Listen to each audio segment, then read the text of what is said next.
சென்னை கண்ணகி நகரில் அரசு நிதியுதவி பெற்று தருவதாக கூறி பெண் ஒருவர் பிறந்து 45 நாட்களே ஆன ஆண் குழந்தையை கடத்தி சென்ற வழக்கில் குழந்தை பத்திரமாக மீட்கப்பட்டுள்ளது.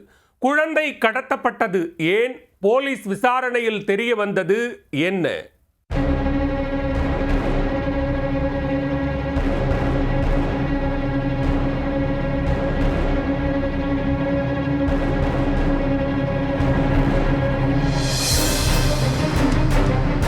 சென்னை கண்ணகி நகரைச் சேர்ந்தவர்கள் நிஷாந்தி, ஆரோக்கியதாஸ் தம்பதி.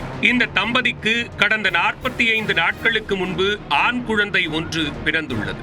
இந்நிலையில் கடந்த 13ஆம் தேதி ஆரோக்கியதாஸ் வீட்டுக்கு வந்த தீபா என்ற பெண் ஏழை எளிய மக்களுக்கு அரசின் நலத்திட்டங்களை பெற்றுத் தருபவர் என்று தன்னை அறிமுகம் செய்து கொண்டுள்ளார். பிறந்த பச்சிளம் குழந்தைகளுக்கு அரசு ஏராளமான நலத்திட்டங்களை செயல்படுத்தி வருவதாகவும் தன்னுடன் வந்தால் நலத்திட்ட உதவிகளை வாங்கி தருவதாகவும் கூறியுள்ளார். குழந்தையையும் தாயையும் தன்னுடன் அனுப்பி வைத்தால் தியாகராய நகரில் உள்ள அரசு அலுவலகத்தில் நிதி உதவி வாங்கி தருவதாக கூறியிருக்கிறார். இதனை நம்பிய குழந்தையின் தாய் நிஷாந்தி மறுநாள் தீபாவுடன் தியாகராய நகருக்கு சென்றுள்ளார். போகும் வழியில் தீநகரில் உள்ள ஹோட்டல் ஒன்றில் நிஷாந்தியும் தீபாவும் உணவருந்தியுள்ளனர். அப்போது சாப்பிட்டு விட்டு கை கழுவுவதற்காக தீபாவிடம் குழந்தையை விட்டுவிட்டு தாய் நிஷாந்தி சென்றுள்ளார். ஆனால் நிஷாந்தி கை கழுவிவிட்டு வருவதற்குள் குழந்தையை எடுத்துக்கொண்டு தீபா ஓட்டம் பிடித்துள்ளார். பரிதவித்து போன நிஷாந்தி உடனே கண்ணகி நகர் காவல் நிலையத்தில் புகார் அளித்தார். டி நகருக்கு இன்னும் போயிட்டு என் புள்ளிய சாப்பாடு வாங்கி கொடுத்தா. சாப்பாடை வாங்கி கொடுத்துட்டு நான் என் கை கழிட்டு வரேன். கழிட்டு வரதுக்குள்ளே என் பிள்ளைக்கு எல்லாமே கிஃப்ட்டு வாங்கி தரேண்ணா. கிஃப்ட்டு வாங்கி கொடுத்துலையே கை கற்றுக்காகலையே என் புள்ளிய காணும்.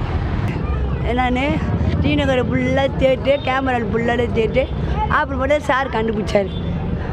சார் கண்டுபிடிச்சி அப்புறமேட்டு ஹாஸ்பிட்டல்லேருந்து இட்டுன்னு வந்தோம். புகாரின் அடிப்படையில் வழக்கு பதிவு செய்த போலீசார் கண்ணகி நகர் காவல் ஆய்வாளர் தயால் தலைமையில் 3 தனிப்படை அமைத்து தேடுதல் வேட்டையை தீவிரப்படுத்தினர். தியாகராய நகருக்கு சென்ற போலீசார் அப்பகுதியில் உள்ள சிசிடிவி கேமராக்களை ஆய்வு செய்தனர். அப்போது குழந்தை கடத்தலில் ஈடுபட்ட பெண் தனது முகத்தை துப்பட்டாவால் மறைத்தபடி செல்வதும் அவரை நிஷாந்தி பின்தொடர்ந்து சென்றதும் பதிவாகியிருந்தது. இந்த சிசிடிவி காட்சிகளின் அடிப்படையிலும் ஆட்டோ பதிவெண்ணை வைத்தும் குழந்தையை கடத்திய பெண்ணை போலீசார் வலைவீசி தேடி வந்தனர். இதனிடையே திருவேற்காட்டில் உள்ள தனியார் மருத்துவமனையில் பெண் ஒருவர் தனது கணவர் மற்றும் கைக்குழந்தையுடன் சிகிச்சைக்காக வந்துள்ளார். அப்போது மருத்துவர்கள் குழந்தையின் பிறப்புச் சான்று உள்ளிட்ட ஆவணங்களை கேட்டுள்ளனர். இதற்கு முன்னுக்கு பின் முரணாக பதிலளிக்கவே சந்தேகமடைந்த மருத்துவ ஊழியர்கள் துருவி விசாரித்துள்ளனர். குழந்தை காணாமல் போனது குறித்த செய்தி ஊடகங்களில் ஒளிபரப்பான நிலையில் மருத்துவ ஊழியர்களுக்கு மேலும் சந்தேகம் வலுத்துள்ளது. இதனால் திருவேற்காடு காவல் நிலையத்திற்கு உடனே தகவல் தெரிவித்துள்ளனர்.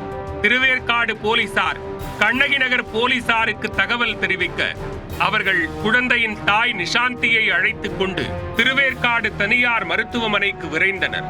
இதனிடையே அந்த பெண் அங்கிருந்து மாயமானார். போலீசார் பெண்ணின் கணவர் ஹரி என்பவரை மடக்கி பிடித்தனர். அவரிடமிருந்து கைக்குழந்தையை பத்திரமாக மீட்டனர். தாய் நிஷாந்தியிடம் குழந்தையை காண்பித்து அவரது குழந்தைதான் என்பதை உறுதி செய்தனர். பிடிபட்ட ஹரியிடம் போலீசார் நடத்திய விசாரணையில் தங்களுக்கு நீண்ட நாட்களாக குழந்தை இல்லை என்பதால் பச்சிளம் குழந்தையை கடத்தியதாக வாக்குமூலம் அளித்துள்ளார். இந்நிலையில் மருத்துவமனையில் குழந்தையை போலீசார் மீட்டபோது எடுத்த புகைப்படம் மற்றும் குழந்தையை கடத்திய பெண் தீபாவின் போட்டோ வெளியாகியுள்ளது. தலைமறைவான தீபாவை பிடிக்க போலீசார் தேடுதல் வேட்டையில் இறங்கியுள்ளனர்.